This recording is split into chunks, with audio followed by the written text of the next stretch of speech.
welcome to another episode of Video Game Logic. Today's episode was recorded weirdly. So, it's just me. Again, it's going to be just me this week.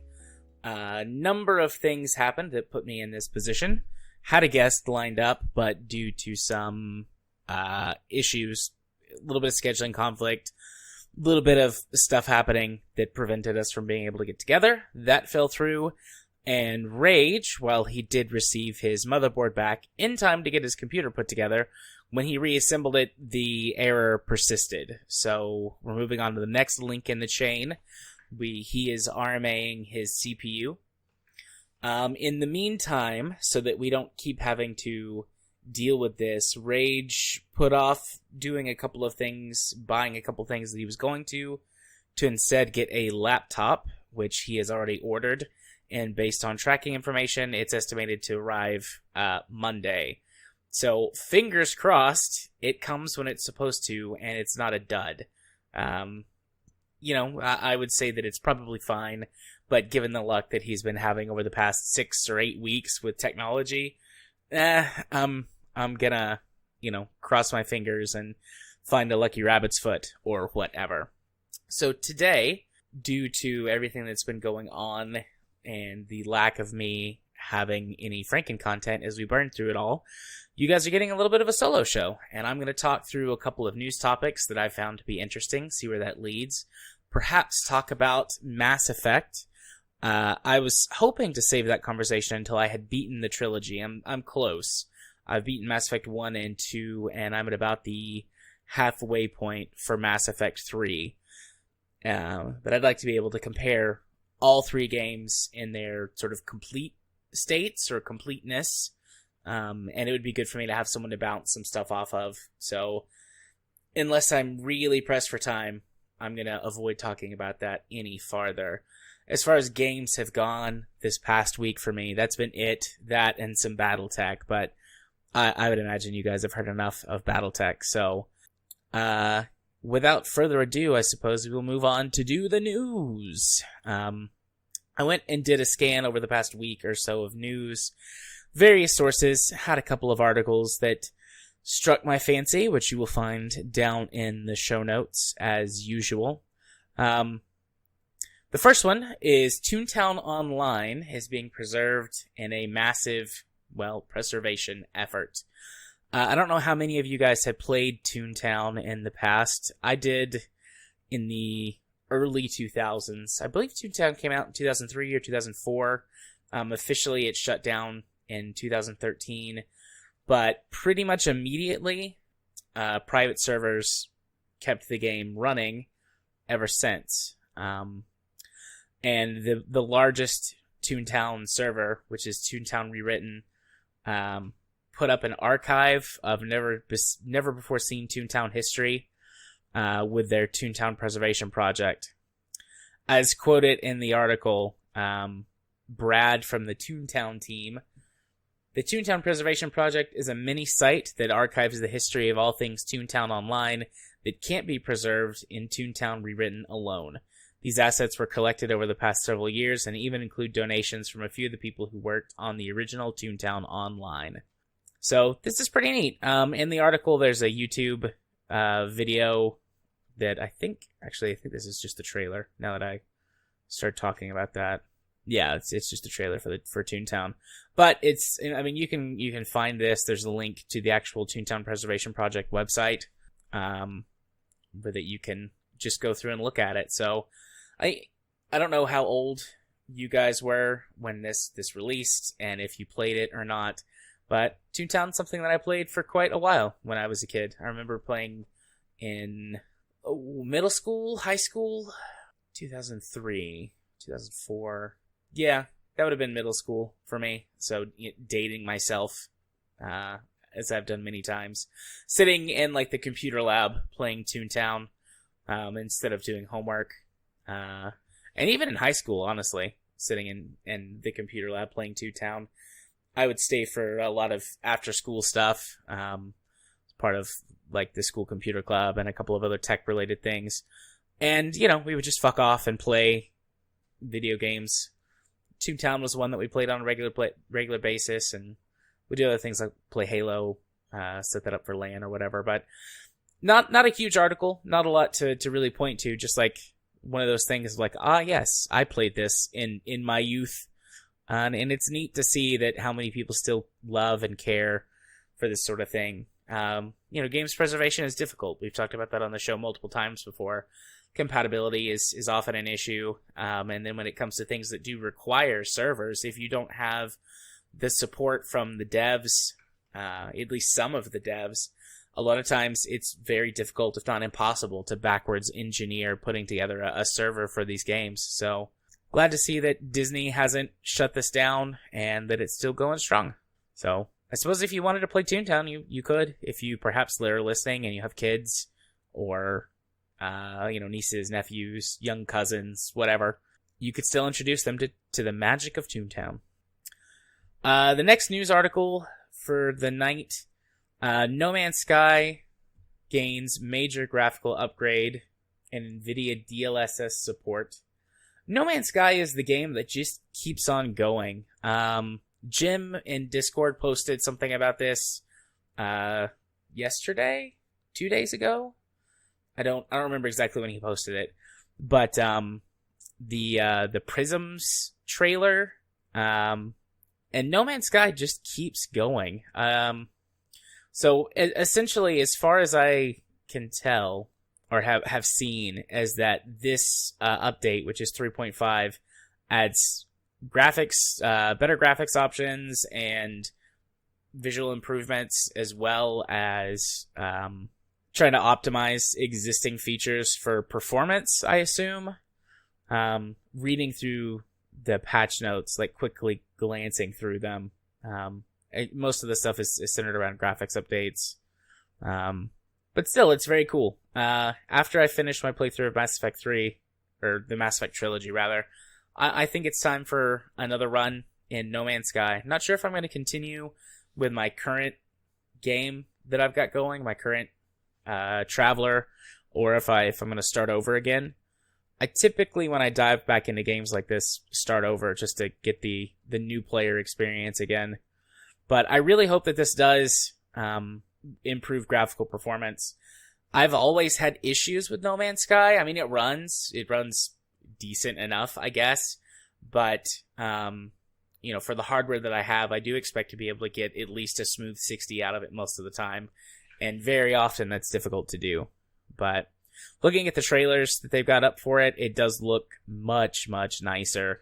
Much fewer jaggies, much more reflections, and better range of colors. Adding better like bioluminescent effects for fungus and things in caves, and it just makes it look a lot better, a lot more appealing. Makes me want to jump back into it again.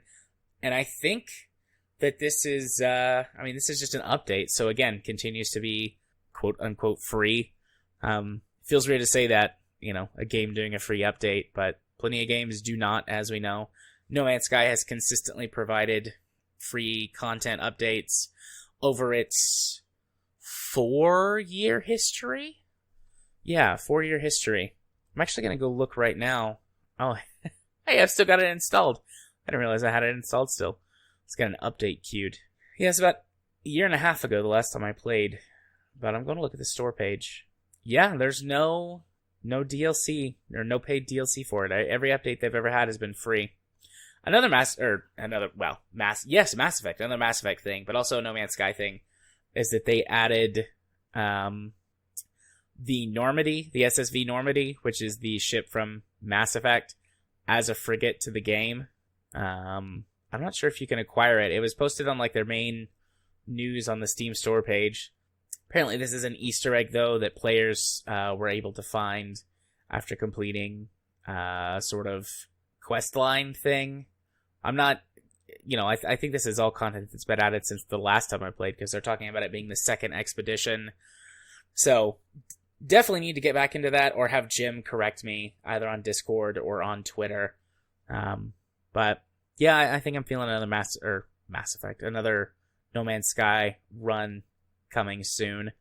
That would be good, because after playing Mass Effect for like 2 weeks straight, I'm way behind on my podcasts. So listen to some podcasts, play some No Man's Sky.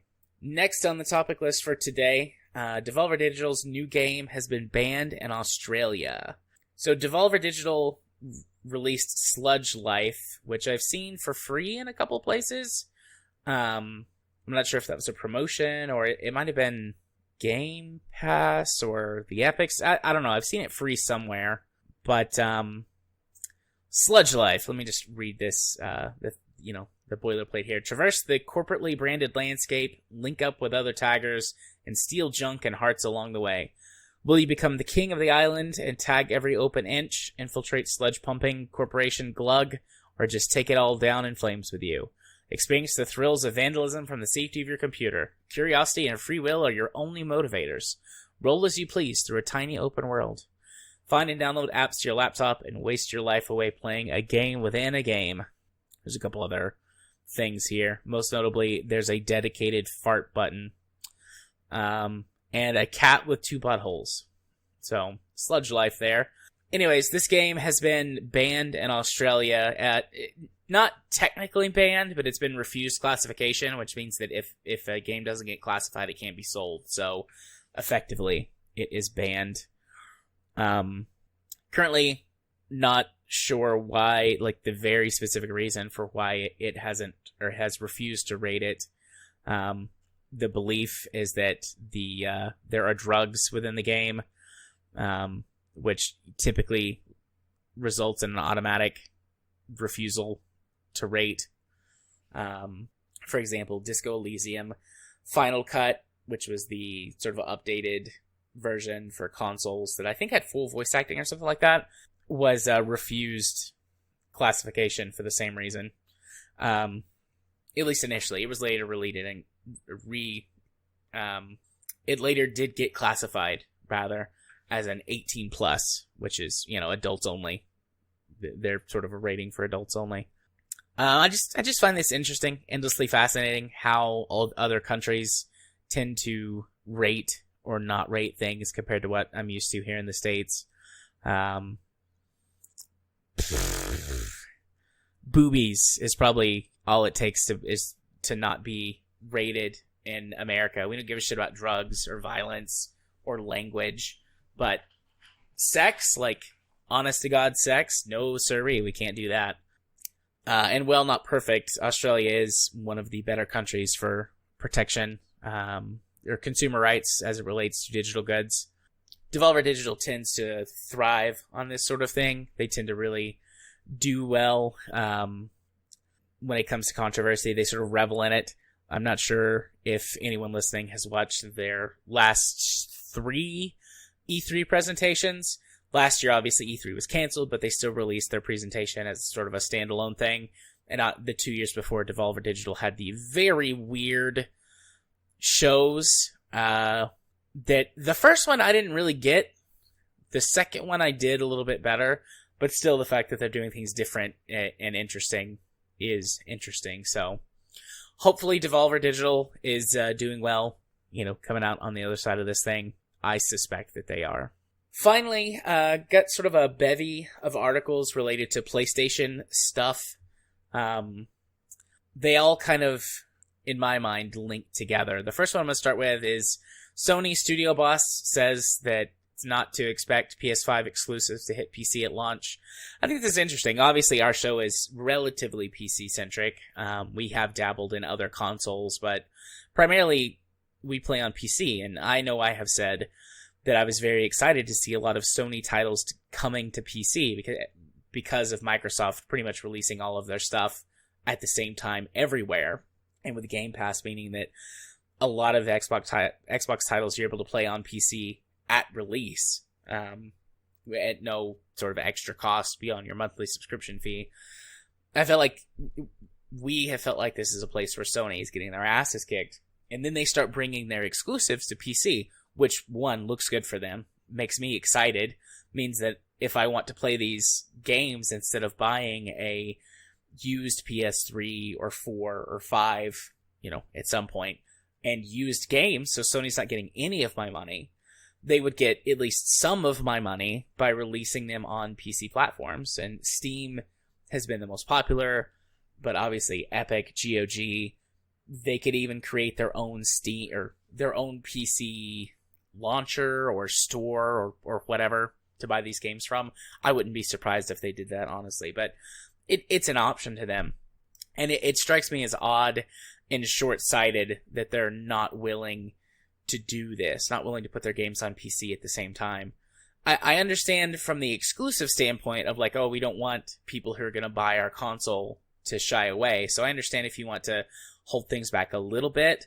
I still think that you would garner enough goodwill and make enough money off of it that it would be worth it. But I understand if they want a limited exclusivity window.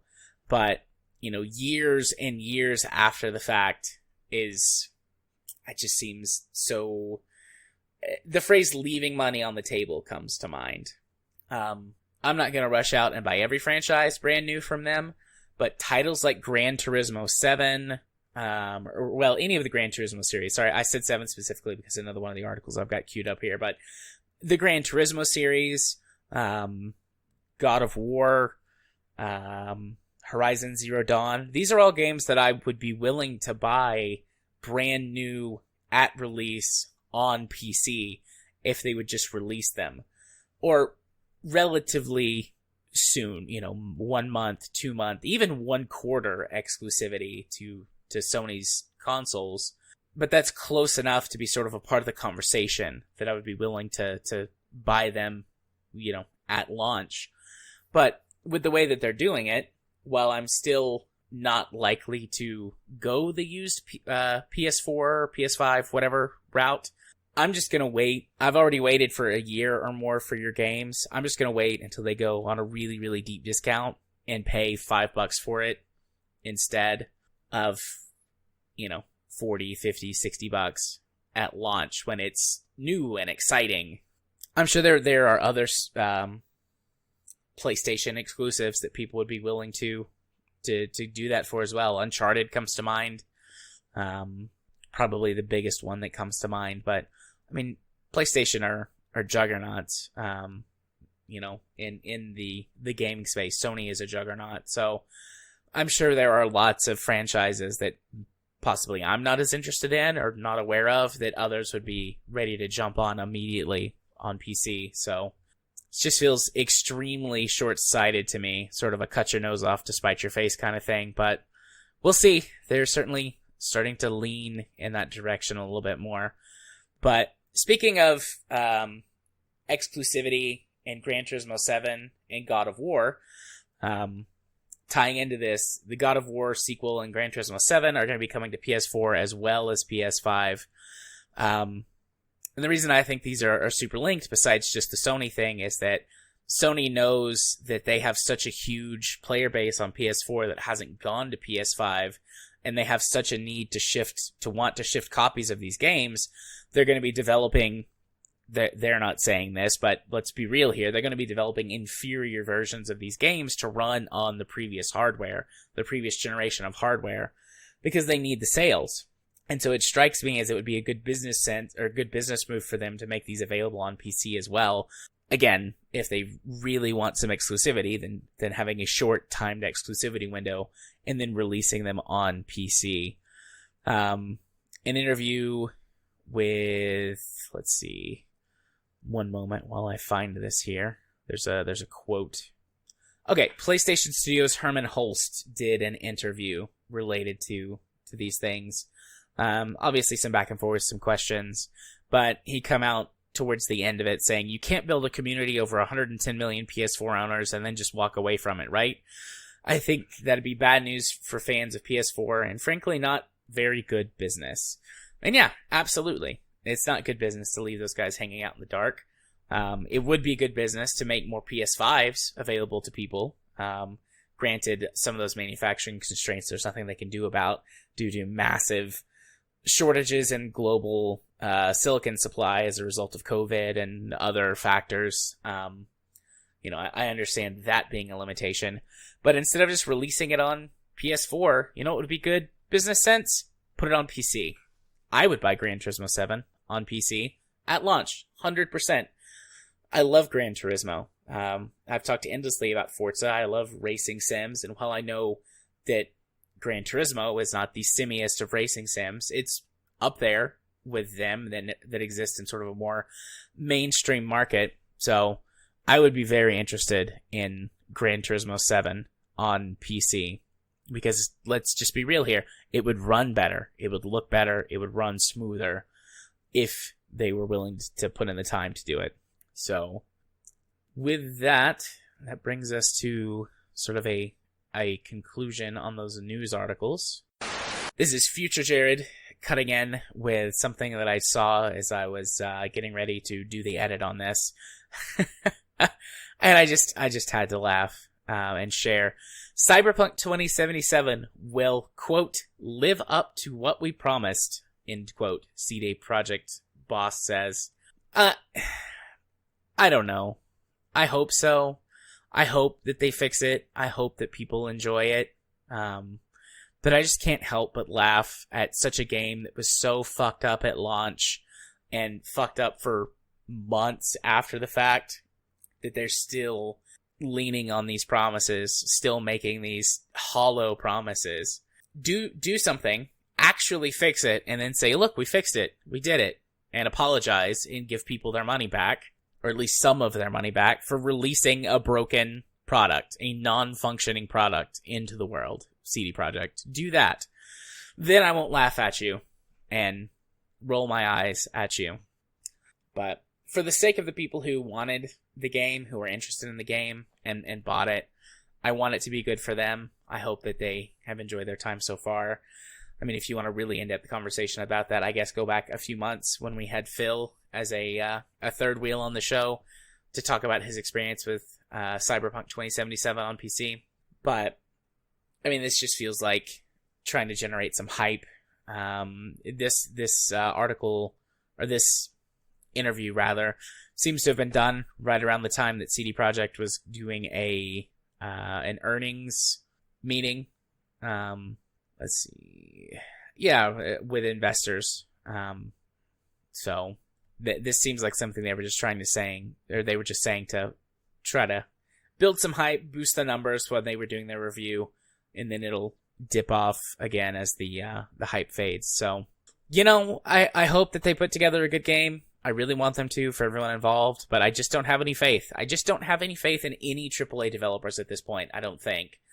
Maybe if I really sat down and thought about it, I could come up with one. But, I mean, CD Projekt, well, all developers, all AAA developers to my knowledge, massive crunch, unethical crunch periods, treating workers badly, not paying them what they're worth. All, that sort of thing. Then many developers releasing extremely buggy, broken games, effectively fixing it in post with updates after the fact. I mean, these are things that if you bought a product that was this broken, it would be recalled and you would get your money back for it. But because they're digital goods, or video games, or the culture around them, multifaceted, they get away with it. And just fuck these AAA developers. Fuck them. No respect, no trust, no faith. Prove it. Prove to me that you can create a product, and then I will have a little bit of faith in you that you can do so. So anyways, we'll cut back to present day Jared at this point, or past Jared. Time is weird. Recordings are weird, right? We'll cut back to where we were before.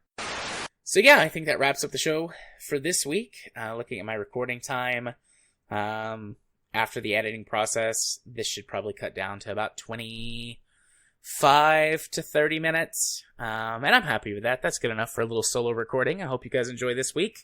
Hope you have enjoyed listening to just me rambling with a very minor plan. Fingers crossed, fingers, toes, arm, every extremity that you can cross. Cross it, that Rage gets his laptop on time, and that there's nothing wrong with it, so we can record just a normal-ass episode and get back into a rhythm of doing things the way we did. No idea how Game Club is going to turn out. We've had a couple of discussions, and then every time we think we've settled on a plan, something happens, and we have to delay, and I have to, I've been having to get something put together. So I know we're going to talk about a normal lost phone and another lost phone at some point. Our entire Game Club schedule for the year is going to be upended, but, we'll get it all put together. We really appreciate everyone who stuck by us during this time, and continue to support us. We promise we'll get back in the rhythm of doing things as soon as we can. I suppose I should do the plugging of the things. If you want to contact us, you can do so by sending an email to vglpodcast@gmail.com. If you want to join us on Discord, that will be a link to that will be in the show notes. Just VGL Podcast on there. If you want to support us on Patreon, which we appreciate the people who do, you help pay for our hosting and other things so that we can put together this lovely content together for you. You can do so over at patreon.com/VGL Podcast. You can follow us on vglpodcast.podbean.com or wherever podcasts are sold, such as iTunes, Google Play, Stitcher, and so on. Our intro and outro music is On the Ground by Kevin McLeod, and you can find his work over at incompetech.com. As always, as this lovely music starts to roll across my voice. Bye-bye now.